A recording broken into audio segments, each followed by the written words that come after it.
18h36, gente, vamos falar de coisa muito séria, viu? Vamos falar de coisa muito séria.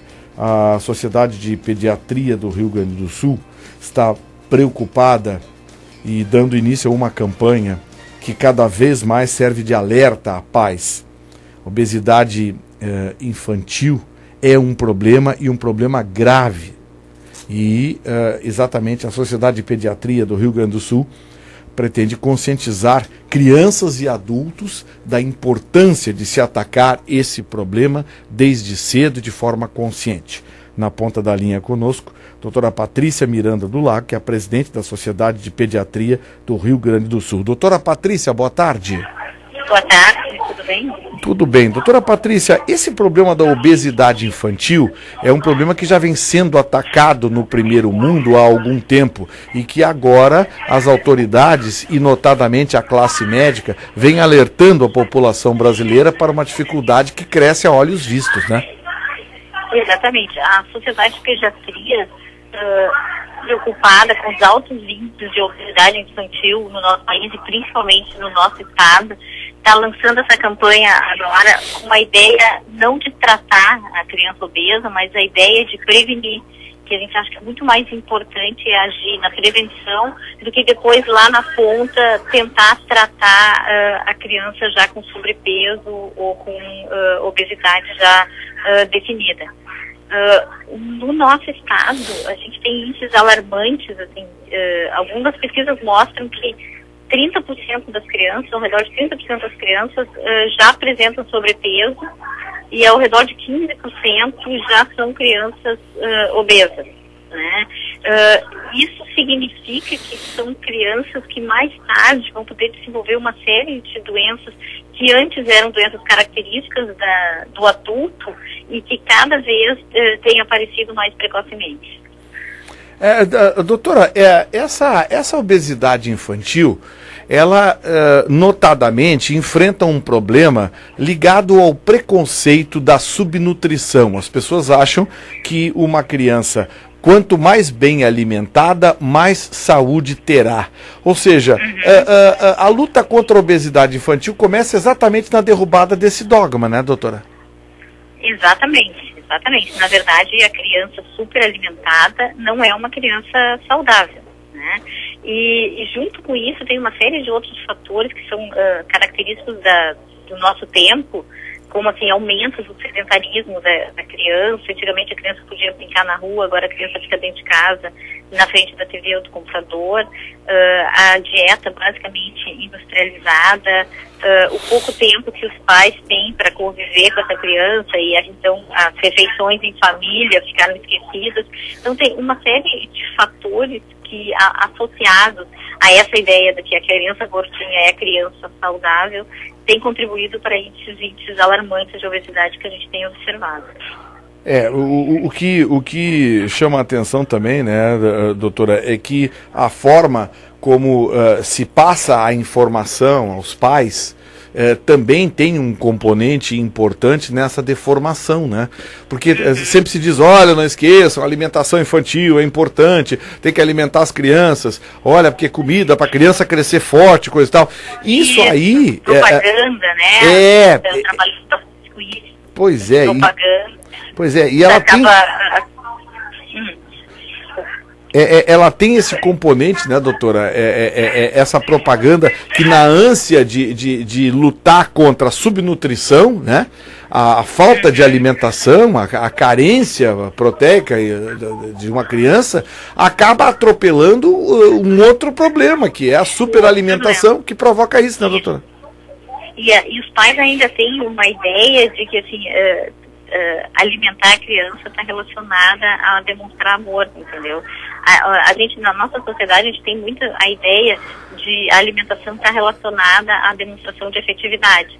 E aí, com isso e com essa também dificuldade de limite dos pais, as crianças acabam escolhendo essa dieta. A dieta é basicamente industrializada, salgadinhos, biscoitos, enfim, doces, chocolate, uma série de fatores que acabam, então, fazendo que a criança, ao redor dos 3, 4 anos, já apresenta índice de obesidade.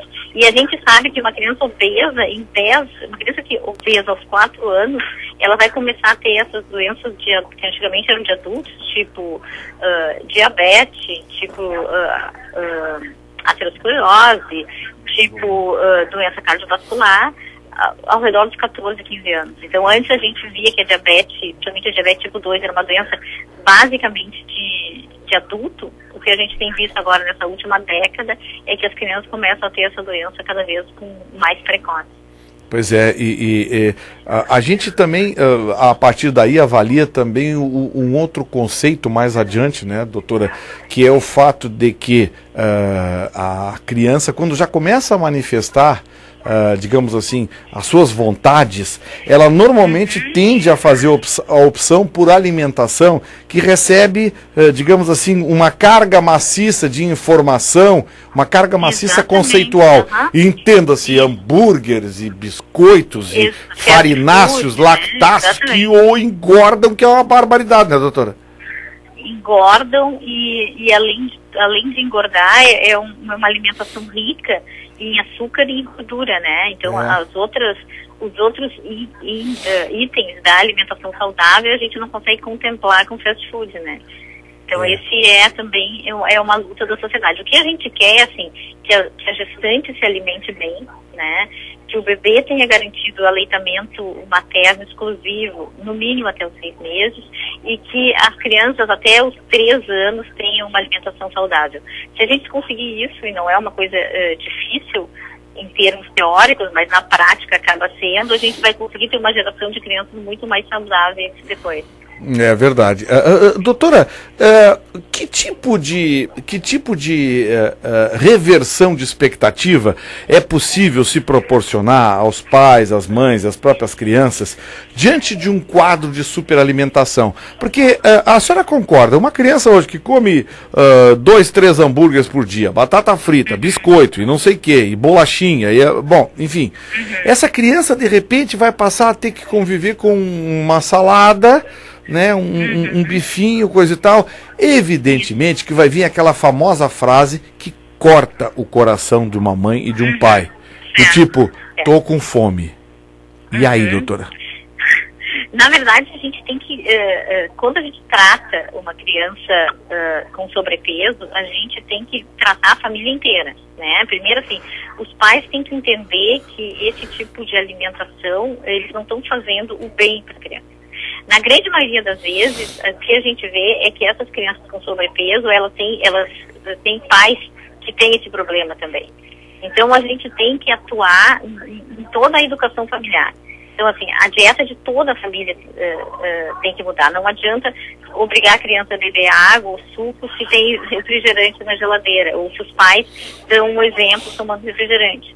Não adianta querer que a criança coma verdura se os pais estão comendo batata frita, ou os avós. Então, o tratamento ou a prevenção da obesidade, ela começa com uma educação alimentar de toda a família. Então, aí a gente vai conseguir, depois, mais tarde, tentar que modificar a situação da criança, essa realidade do sobrepeso. Então é um tratamento familiar, né? Quer dizer, familiar, porque também não adianta você dar um prato de salada para a criança e um bifinho cortadinho sem sal e do lado o pai tá comendo uma costela de porco nadando dentro de uma feijoada. Aí não dá, né? Uma costela gorda, exatamente. Aí não dá, quer dizer, é um conceito já... Não dá para querer que a criança coma na mesa se o pai tá comendo na frente da televisão. Pois é. Então isso é fundamental. Tem esse aspecto. Doutora, quais são os principais sintomas, digamos assim, os principais danos provocados pela obesidade infantil a curto prazo? Olha, existe uma série de danos, né? Desde alteração de sono, desde alteração de comportamento, a criança passa a ser vítima de bullying. Isso acaba sendo um ciclo vicioso, porque assim, a criança não pratica esporte porque não tem mais a capacidade de tolerar o esporte, e aí ela acaba comendo mais, associado assim, a riscos endócrinos, enfim, mas o que mais nos preocupa mesmo é a síndrome metabólica, né, que é as doenças que antigamente, as doenças cardiovasculares que antigamente eram caracteristicamente de adultos, como diabetes, hipertensão e aterosclerose, e que agora a gente vê em índices cada vez maiores nas crianças. Então, eu acho que a gente tem que tentar reverter essa situação, e isso não é uma criança de 4 anos que vai decidir, né? Isso passa pelo controle, pela responsabilidade da família e da sociedade.